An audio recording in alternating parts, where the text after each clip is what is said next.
David Mathews with Spark of Life. We do grief recovery work with those who have been devastated by horrific losses, whether death losses of children, of parents, of spouses, or non-death losses like losing a child to drug abuse or divorce, or having a handicapped child, or whatever that could really hurt people and devastate people, losses of all kinds. Today's grief tip is really, have you ever bought a house? Have you ever spent 17 hours signing papers, signing your name away on closing day of a house? Have you ever suffered that way? You know what? Recently, my wife and I moved to Nashville, Tennessee, and we bought a place after we sold our place in Arkansas. And what a horrific day that was, right? Oh my goodness, my hand got tired signing all those papers. And, you know, I don't know about you, I get tired of signing papers, and the real estate agent or the closing agent is explaining all the stuff. I said, would you just get on with it?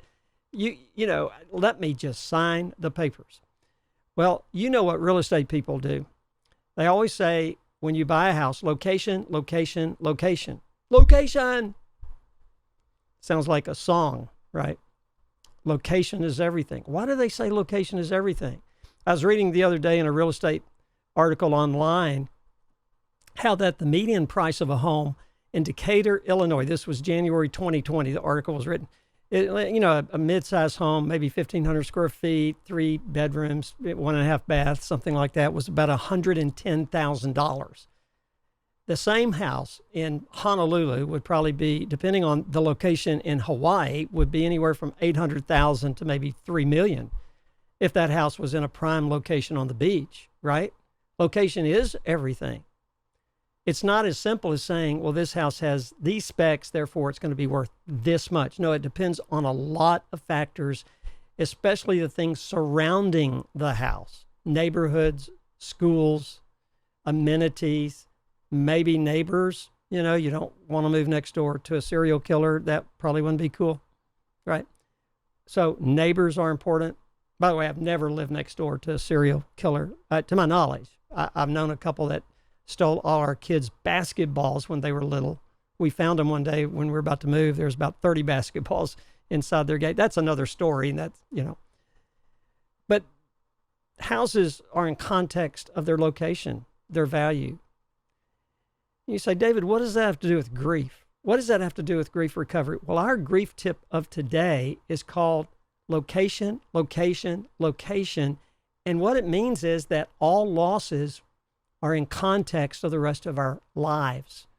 Some would say they're in context of other losses, and how I deal with the loss I'm in right now might be affected by how I didn't deal with the loss when I was 5 years old, or 10 years old, or even 5 years ago. It's context. 2 weeks ago in our podcast, or last week, we talked about the CPR of a healthy recovery, that we have this broken heart, and sometimes it feels as if we're not breathing. We're just completely paralyzed around our heart. We don't want to get out of bed in the morning. We don't want to do anything. Sometimes we go to work and we work hard just to try to forget, but it never really works, does it? And all the things we do when we experience terrible grief, sometimes it just seems like it's not working. So we call it the CPR of a healthy recovery from loss. Not that we can take away your pain, but that we live forward with the pain. And the CPR, we went over those briefly last week in our podcast. This week we're going to be talking about the C, which is context. And when we understand context of our own losses, then it might give us some insights of why some people stay stuck in the pit of grief and some people live forward with a healthy recovery, and some, it takes them years and years and they're still stuck. And the problem with being stuck in the pit of grief is that sometimes it hurts other important relationships because all my focus is on who I lost instead of maybe some focus being on what I still have. I hope that makes sense to you. So we want to go over context and just help you think through some things about context and why that's so important.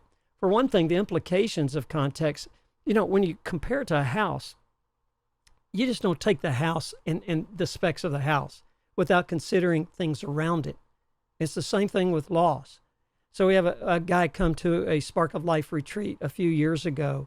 His sister had taken her life by suicide. This guy was about 40 years of age, and his sister was about 45. And even though they loved each other, they didn't hang out together a lot. They lived in different states.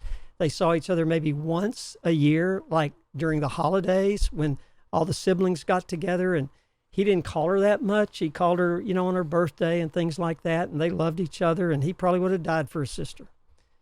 But his sister had died 5 years or 10 years before the retreat. And everybody said, "What is wrong with you?"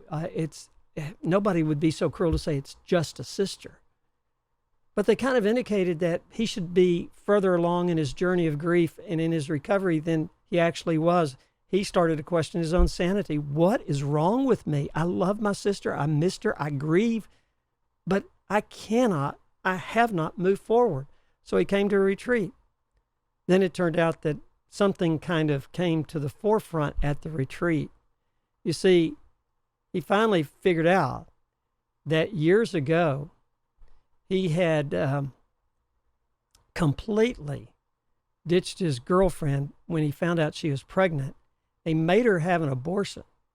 And then he dumped her. He just dumped her. And never saw her again. And she didn't understand.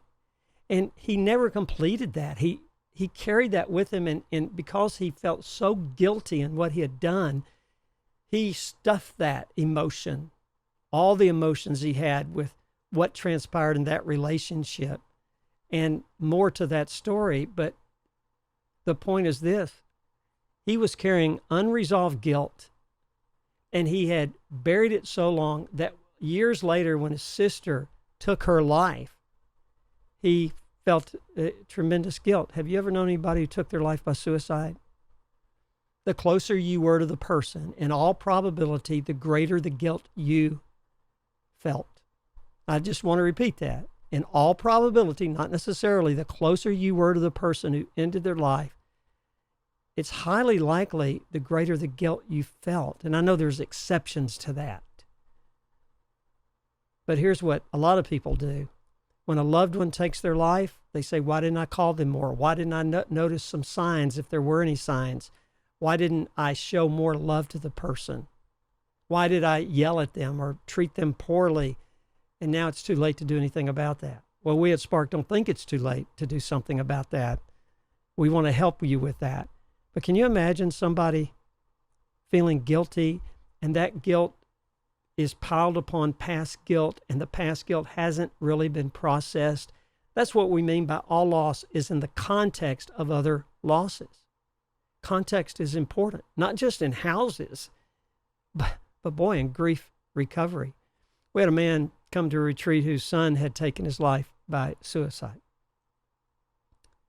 He told us the story one day at the retreat, how on a given morning he was going to work. His son was getting ready to go to school. He had no idea his son was experiencing depression, had no idea about the losses his son was thinking he had and actually had. And the father passed by the son's room, and the son was sitting on the bed with his head down. The father thought he was studying because he had a notebook down on the floor, and the father was late for work. And so he said, I'm not going to say goodbye to him. Didn't really have a great relationship. They had had a big old fight the night before, the father and the son. I don't know what about. And so the father went off to work, and an hour later, he gets a call, or 30 minutes later, from his hysterical wife that their son had ended his life in his bedroom just mere minutes after the father had left. You think this man, the context of his loss was quite different than the context of other people who've lost a child to suicide? Because everybody's story is different. There's a context that makes a difference in how we deal with the grief of losing someone, because the context makes a lot of sense out of the nonsense. Dealt with a couple who was going through a divorce. They were grieving. One of the spouses came to a retreat. She was just devastated by the divorce, her husband leaving her for another woman, and lots to that story there. So here's the loss of a loss of a marriage, loss of trust, the experience of betrayal, of having all this betrayal that she was going through, the feelings of being rejected and invisible and disrespected and betrayed. All those emotions are going on. And so when you just peel back the layers, the context that was in was enormously important. Because you see, she grew up with an alcoholic father. She had deep resentment toward her father, who had left the family when she was 3 or 4 years of age, who had forgotten all her birthdays, never showed up at her graduations, at the important events of her life, did show up at her marriage, but he was drunk when he showed up. She deeply resented her father, but she loved her father. Can you understand how somebody can have mixed emotions with the same person when you've been hurt by the one who should love you the most, no matter what? Well, that's what she experienced. So when her husband had lost his job and her husband had trouble keeping a job, she started to be very caustic and very tough on her husband. And he just thought she was uncaring and not very compassionate. And she assumed he's going to be just like my dad, but she hadn't connected the dots, you see. Her loss of her marriage, to understand what was going on, was in context of her whole life. We had a guy who walked in on his father having sex with the neighbor when he was about 5 years of age. He had come home from kindergarten and had a ride home from kindergarten. They got out early that day for something, and the father had this neighbor woman in the house having sex with her, and the son walks in on that. He's 5 years old. And he grew up with bitterness, and he didn't even process it. Nobody said a word about it until he started sharing at a workshop we were doing. You see, that's the loss of his marriage in the context of a previous loss that had to be dealt with. And on we can go. We had a woman come to a Spark of Life grief recovery retreat. She came to a retreat because her 95-year-old father had died. She had a great relationship with him. All her friends said the father was ready to die, as it were. He knew he was going to heaven. He was a good father. He never hurt his daughter. They were like best of friends. 95 years old. And everybody said, well, he's lived a rich, full life. Why are you so sad? I understand you missing him and some initial grief, but it had gone on for about 2 years. And she told people she's coming to a Spark of Life retreat because she's stuck. And all the other people in her life, many of them said, what's wrong with you? They never said those words. They just indicated, what's wrong? You're so fortunate to have a father who loved you and he cared for you. But at the retreat, we found out the story. Do you know, she had talked to her father for 1 hour a day for like 65 years? Something like that. I mean, it's incredibly, that's probably too long a time, because she was probably about 65 years of age. So for at least 45, let's say that. She had talked, I exaggerate everything. All right, 45 years, an hour a day. And they didn't live in the same town the last few years of their life. And she would call her daddy. He would, waiting for that phone call every day. He was her best friend on the planet. And when he died, a part of her died with him. She wanted him to die and be set free and go to heaven. She knew she was fortunate and blessed to have such a great father all her life. But you see, context. Context means everything in grief recovery. I've got to look at my loss in the context of my other loss. At Spark of Life, that's what we help people do. We help them discover the context. We help them make sense of why they're responding this way to this loss. And perhaps it has an incomplete thing to do with the past. So if the context of my child dying in a car wreck is that he didn't wear a seatbelt and he was drunk while he was driving, that's quite a different thing than somebody losing a teenager when somebody else was intoxicated and killed their son in a car accident. Two different contexts, two different things.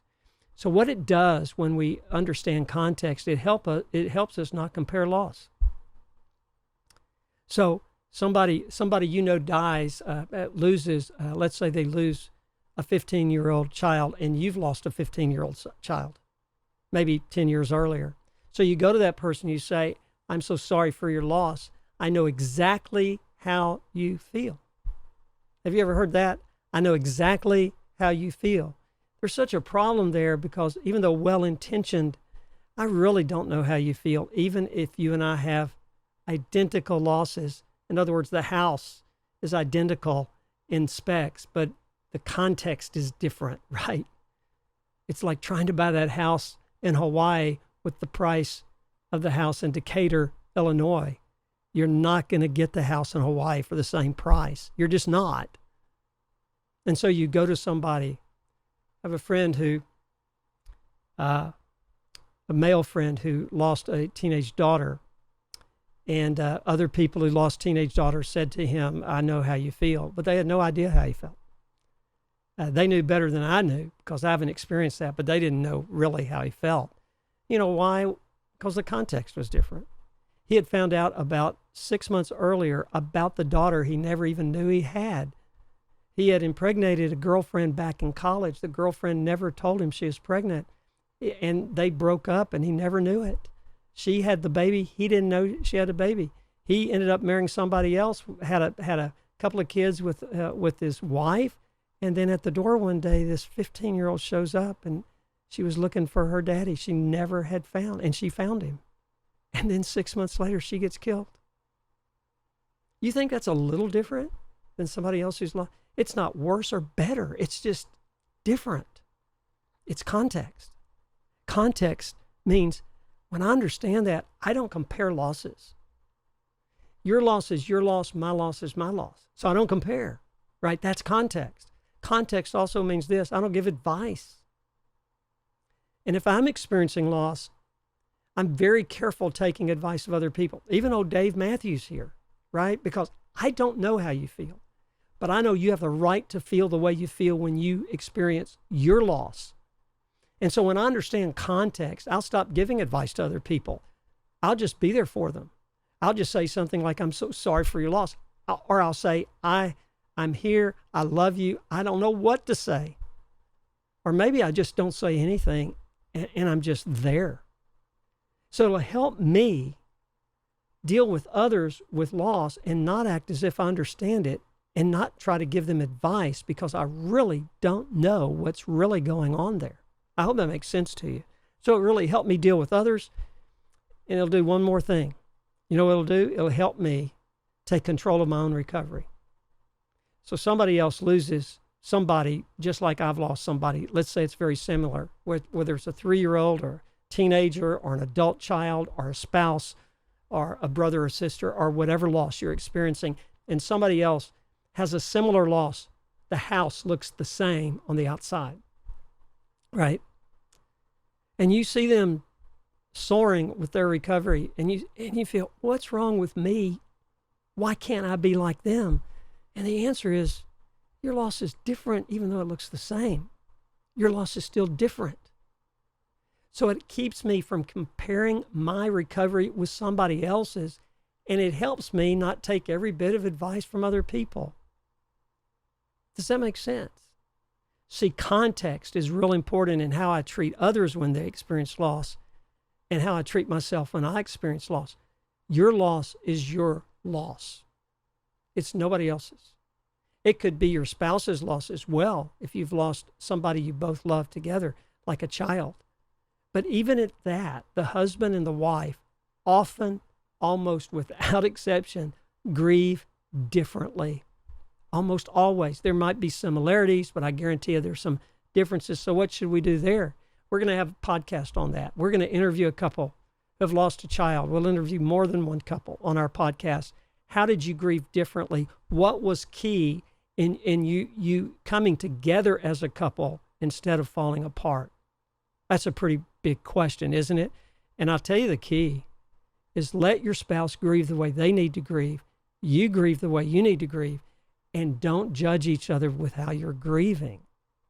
And we'll talk about that in more podcasts. So the C of CPR is what? Come on. Oh, I can't hear you. It's context. Context. Context. Location. Location. Location. And give yourself permission to grieve will be next week when we study the P of the CPR of a healthy recovery from loss. We've done 106 in-person retreats with 1,400 people. We've been blessed to be able. We are so honored that so many people have entrusted us for 3.5 days. And we're not worthy of that, but you know what?